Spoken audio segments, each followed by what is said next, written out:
Good evening. This is All India Radio. I am Valsa Williams and with me is Manoj Singh Rana with the evening news.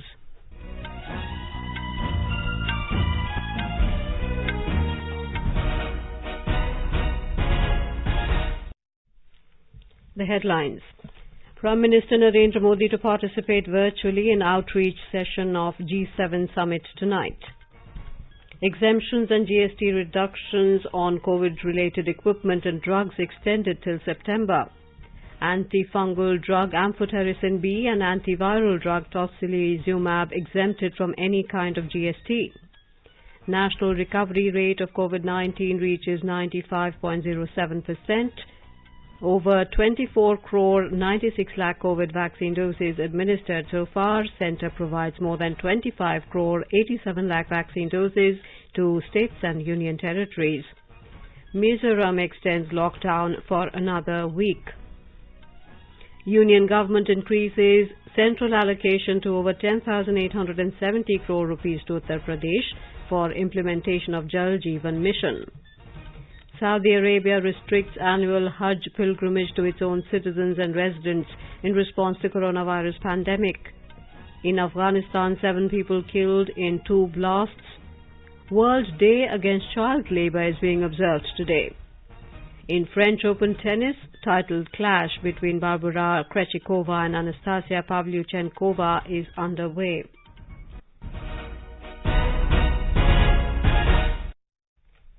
As many states are relaxing lockdown norms, we advise our listeners not to lower their guard as the COVID-19 pandemic remains a threat to our health.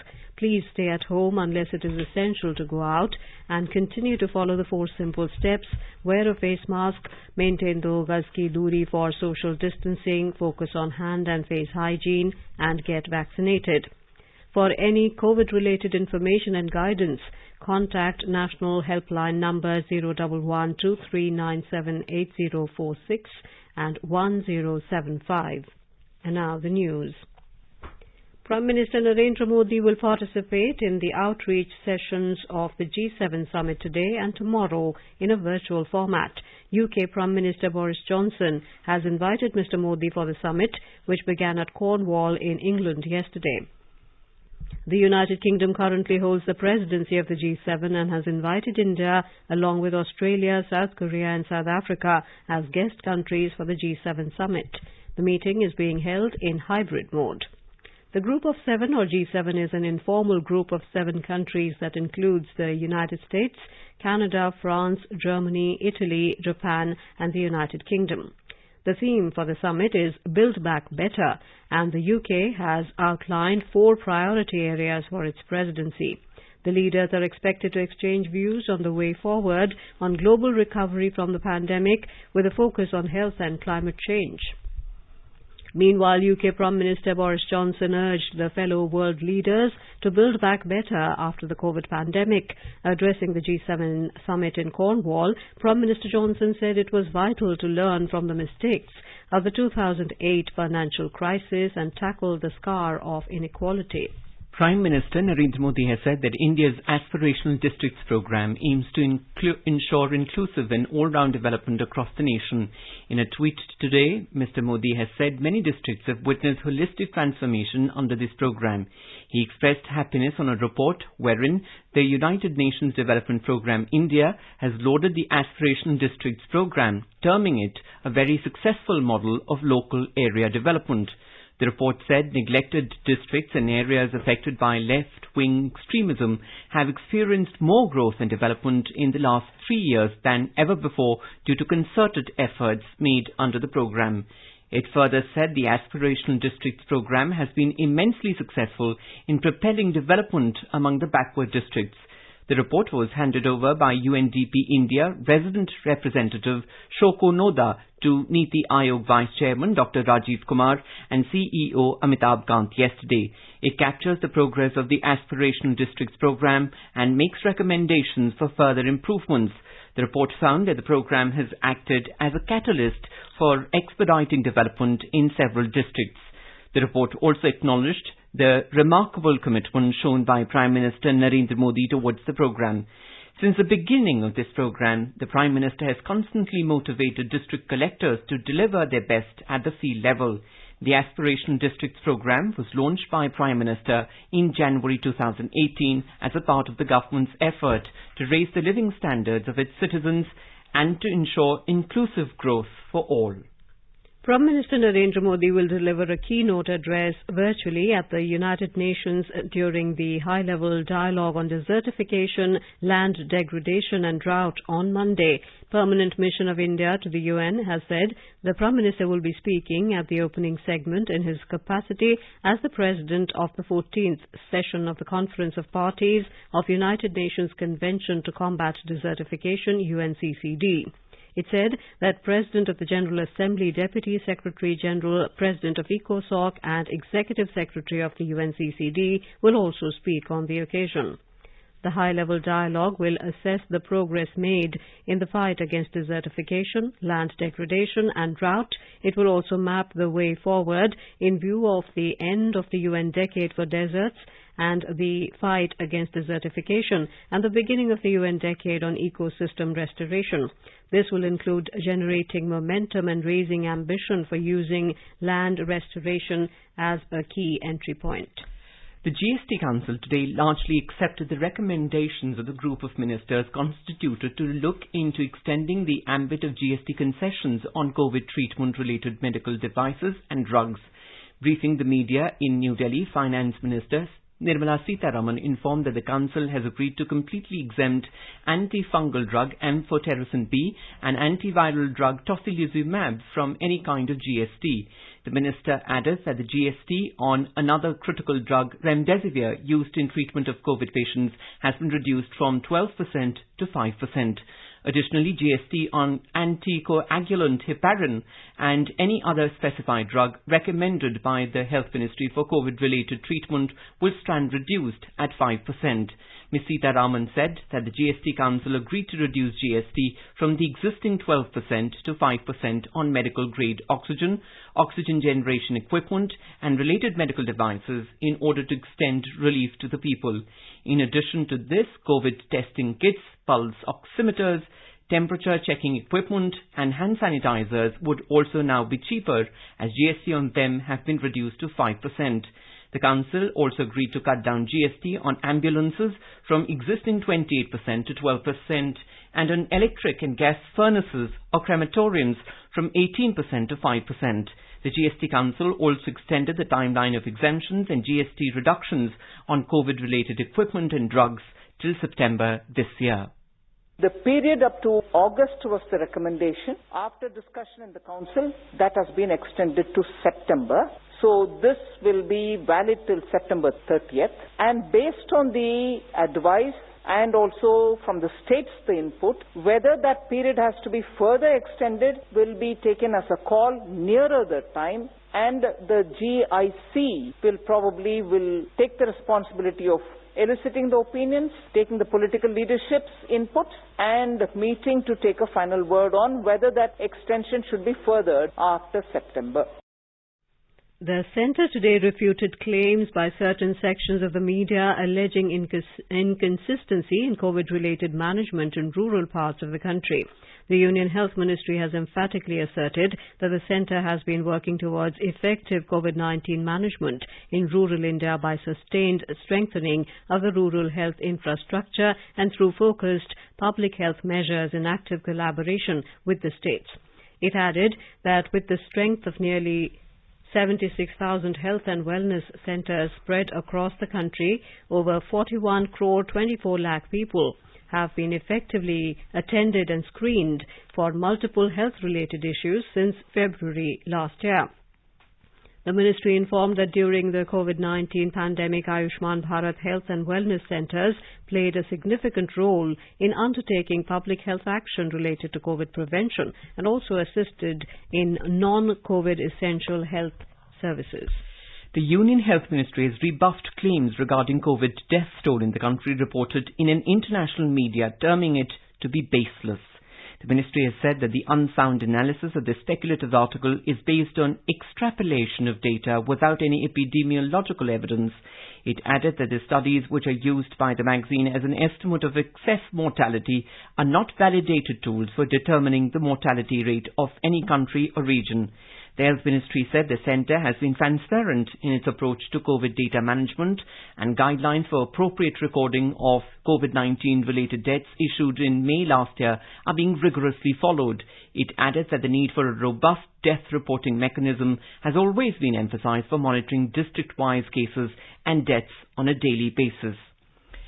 The Union Health Ministry and Chairman of the Empowered Group on Vaccine Administration, EGVAC, have refuted the claim of the so-called hackers on the dark web relating to alleged data leak on CoWIN platform. EGVAC Chairman Dr. R.S. Sharma said the matter of the alleged hacking of the CoWIN system has been investigated by the Computer Emergency Response Team of the Ministry of Electronics and Information Technology. Dr. Sharma said the government continues to take appropriate steps to ensure that data of the people is safe with CoWIN. India is registering a significant decline in active caseloads and fresh cases of coronavirus. The Health and Family Welfare Ministry has said the active caseloads presently comprise 3.68% of the cumulative positive cases, and it is continuously declining. It said the country has registered a decline of over 40,000 active cases in the last 24 hours. At present, there are over 10,80,000 active cases in the country. India's active caseload declined to less than 11 lakh after 63 days. The country is also witnessing a declining trend in the weekly and daily positivity rate. India's weekly positivity rate currently stands at 4.94% and daily positivity rate is 4.39%. This is the 19th consecutive day when the country has registered a daily positivity rate less than 10%. India's daily recoveries continue to outnumber the daily new cases for the 30th consecutive day. Over 1,21,000 patients have recovered from coronavirus disease within 24 hours. The recovery rate in the country has crossed the landmark figure of 95% to reach 95.07% today. Over 2 crore 79 lakh patients have already recovered from the infectious disease so far.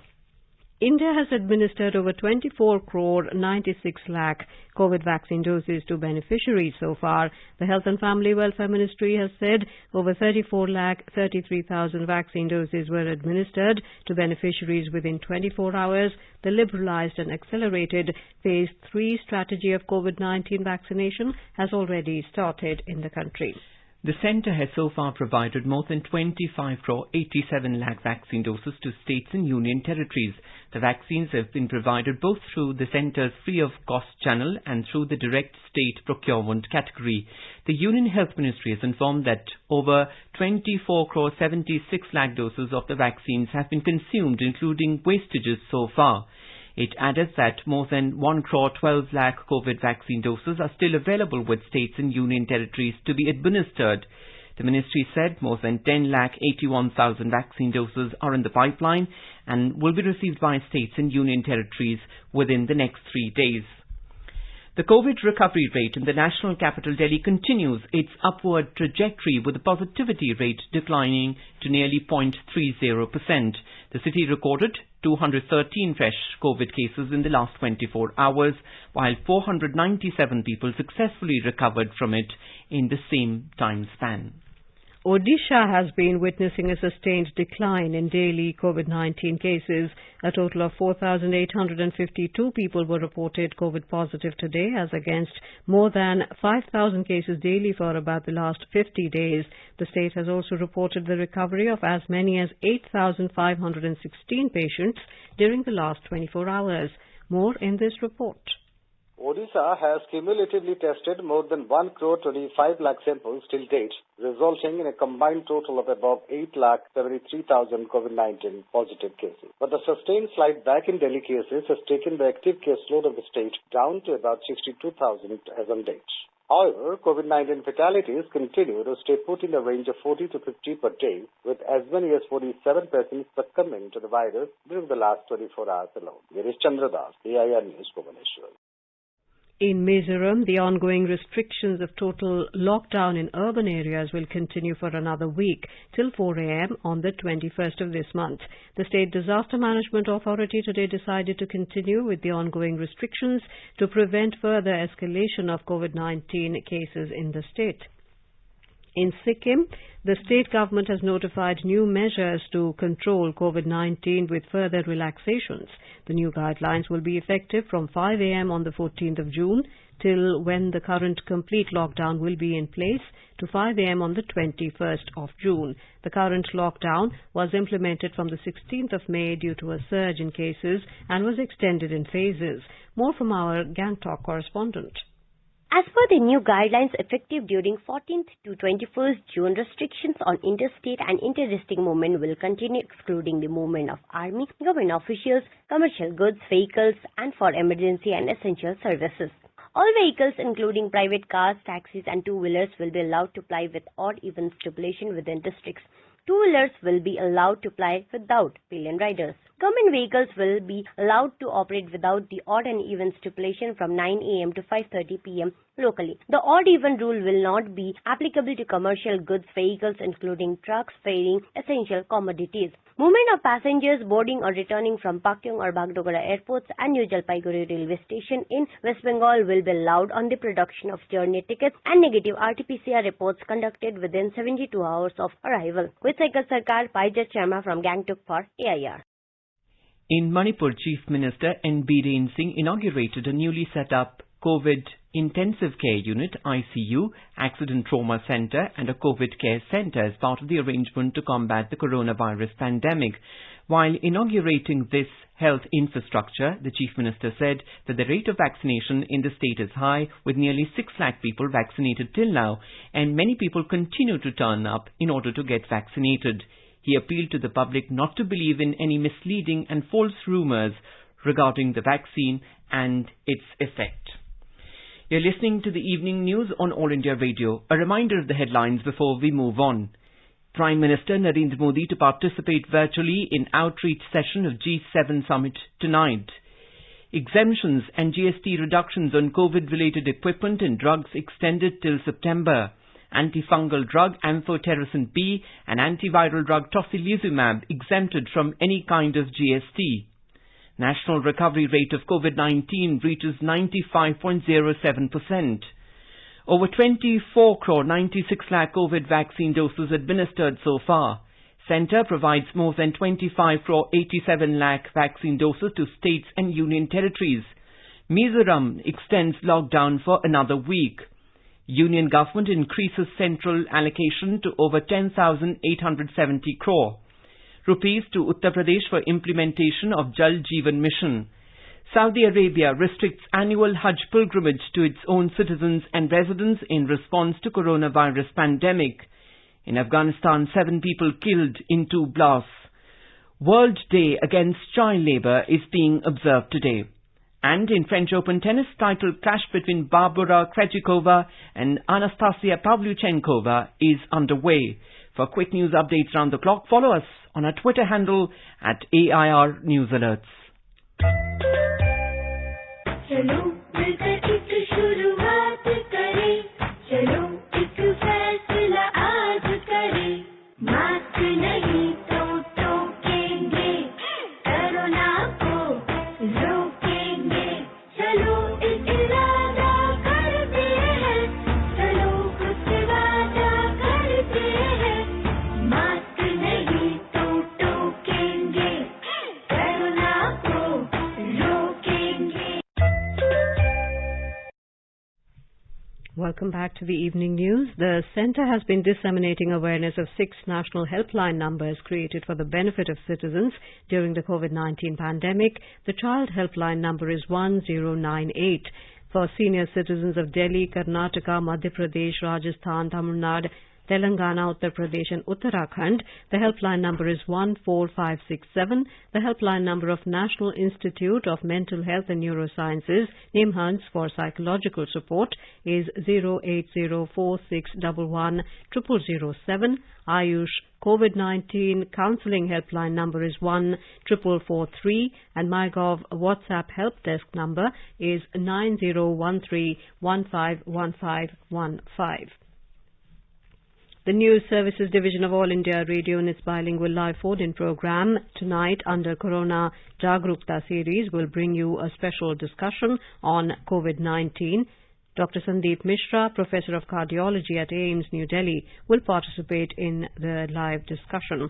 Listeners can ask questions to the expert on toll-free number 1-800-115767, repeat 1-800-115767, and on telephone number 011-233-14444, repeat 011-233-14444. And one can also post queries on our Twitter handle at AIR News Alerts by hashtag AskAIR.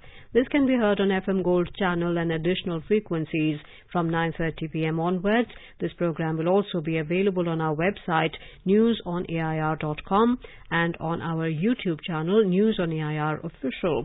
You can also follow us on the News on AIR app for updates. The Union Government has increased the central allocation for the implementation of the Jaljeevan mission to Uttar Pradesh to over 10,870 crore rupees. This is a fourfold increase in central allocation for implementation of the Jaljeevan mission in Uttar Pradesh. The central government had on 2019-20 allocated 1,206 crore rupees, which has increased to 2,571 crore rupees in 2020-21. Jal Shakti Minister Gajendra Singh Shekhawat had assured to provide all assistance to Uttar Pradesh during his last meeting with Uttar Pradesh Chief Minister to make provision of tap water supply to every rural home under the Jaljeevan mission. During the review, the Chief Minister of Uttar Pradesh had assured that his government will ensure tap water connection to every rural home by 2024. In Mizoram, 5 Myanmar nationals with arms and ammunition were apprehended last night in a joint operation by Assam Rifles and State Police from a bordering village in southern Longtlai district. Police sources said that the intruders suspected to be cadres of the armed outfit Arakan Liberation Army, ALA of Myanmar, were nabbed from Kakichua village in Longtlai district near Indo-Myanmar international border on the Indian side. In the Union Territory of Jammu and Kashmir, 2 policemen and 2 civilians were killed this afternoon when terrorists opened fire upon a joint party of security forces near main chowk of Sopore town in North Kashmir's Baramulla district. 4 persons, including 2 civilians, were injured in the incident, who have been rushed to the hospitals for treatment. Meanwhile, security forces have cordoned off the whole area and launched a massive manhunt to nab the assailants. Further details are awaited. External Affairs Minister Dr. S. Jaishankar today held discussions with his Kenyan counterpart, Michelle Omamo, on bilateral cooperation. In a tweet, Dr. Jaishankar said they had a detailed exchange on regional and global issues as 2 UNSC members. He is on a 3-day visit to Kenya. Saudi Arabia has restricted the annual Hajj pilgrimage to its own citizens and residents for the 2nd consecutive year in response to the coronavirus pandemic. According to the state Saudi press agency, SPA, only people aged between 18 and 65 years who have been vaccinated or immunized from the virus and are free of chronic diseases will be able to take part. Saudi Arabian Health Minister Tawfiq Al-Rabia said that a decision was made to guarantee the safety of Hajj amid uncertainty of the coronavirus. He added that despite the availability of vaccine, there is uncertainty over the virus and some countries still record high numbers of COVID cases with different variants of the virus. In Afghanistan, 7 people were killed in 2 blasts in buses today. According to the police, the explosions took place in western Kabul in a neighborhood dominated by the minority Hazara community, where similar attacks on buses earlier this month killed 12 civilians. Kabul's police spokesman, Bashir Mujahid, added that 6 people have also been wounded. It was not immediately clear who was behind the attacks. Violence has been rising as foreign forces withdraw from the country by the 11th of September, and efforts to broker a peace settlement between the Afghan government and the insurgent Taliban have slowed. Today is World Day Against Child Labour. The theme of this year's World Day Against Child Labour is Act Now, End Child Labour. On World Day Against Child Labour today, Minister for Women and Child Development Smriti Irani has called upon everyone to reaffirm our commitment towards combating child labour. She said that every child has a right to education and a happy childhood. The minister added that it is with people's participation that we can ensure our children get a childhood they deserve. President Ram Nath Kovind and Prime Minister Narendra Modi have extended condolences on the demise of Swami Shivmayanand Ji Maharaj of the Ramakrishna Mission. Mr. Kovind said passing away of Swami Shivmayanand Ji Maharaj marks the end of a pious life devoted to spirituality and social service. While in a tweet, Mr. Modi said that Swami Shivmayanand Ji Maharaj of Ramakrishna Mutt was actively involved in a wide range of community service initiatives focused on social empowerment. Prime Minister Narendra Modi has expressed grief over the demise of former Gujarat RSS chief Amrutbhai Kadiwala. In a tweet, the Prime Minister said that the social contribution of Shri Amrutbhai Kadiwala will be remembered forever. He also prayed for the peace of the departed soul. The southwest monsoon will enter Jharkhand through Dhanbad and Dumka district in next 24 hours. The meteorological department has forecast very heavy to heavy rainfall and thunderstorm for next 5 days across the state. The Met Department has also issued an orange and yellow alert for all the districts of Jharkhand ahead of the active pre-monsoon activity in the entire state. The low-pressure area formed over Bay of Bengal has started progressing towards Jharkhand, leading to monsoon showers with light to moderate rainfall in the entire state. Hazaribagh district has recorded highest rainfall of 65 millimeters. The meteorological department has predicted thunderstorms with heavy rainfall in many districts of the state, including Ranchi, Bokaro, Chatra, Devghar, Dhanbad, Dumka, Simdega, Khuti, West Singhbhum, Hazaribagh and Kodarma in the next 5 days. Scientist at the Regional Met Department, Abhishek Anand, said that the monsoon activity in the state is favorable. Shilpi, AIR News, Ranchi. Barbara Krejcikova of Czech Republic has won the women's singles French Open title by defeating 31st seeded Anastasia Pavlyuchenkova of Russia 6-1, 2-6, 6-4. In men's doubles, home favourites Pierre-Hugues Herbert and Nicolas Mahut will clash with the duo of Alexander Bublik and Andrei Golubev of Kazakhstan in the final later tonight. With less than 50 days to go for Tokyo Olympic Games, Indian sportspersons are leaving no stone unturned to give their best performance at the Games. Today in Olympic Series, All India Radio brings you a story about India's 69-kilogram category boxer Vikas Krishna.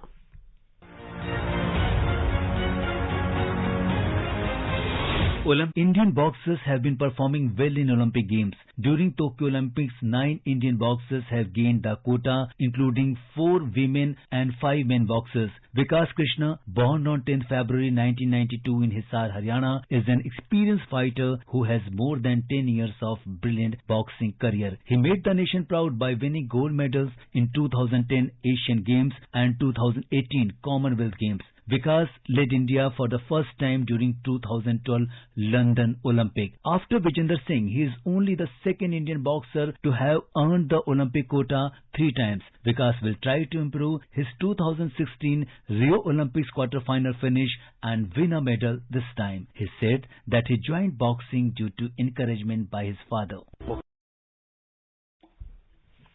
And now, before we end the bulletin, the headlines once again. Prime Minister Narendra Modi to participate virtually in outreach session of G7 summit tonight. Exemptions and GST reductions on COVID-related equipment and drugs extended till September. Antifungal drug amphotericin B and antiviral drug tocilizumab exempted from any kind of GST. National recovery rate of COVID-19 reaches 95.07%. Over 24 crore 96 lakh COVID vaccine doses administered so far. centre provides more than 25 crore 87 lakh vaccine doses to states and union territories. Mizoram extends lockdown for another week. Union government increases central allocation to over 10,870 crore rupees to Uttar Pradesh for implementation of Jaljeevan mission. Saudi Arabia restricts annual Hajj pilgrimage to its own citizens and residents in response to coronavirus pandemic. In Afghanistan, 7 people killed in 2 blasts. World Day Against Child Labour is being observed today. And in French Open tennis, Barbara Krejcikova of Czech Republic clinches the women's singles title, defeating Anastasia Pavlyuchenkova of Russia. And with that, we end the evening news. Good night.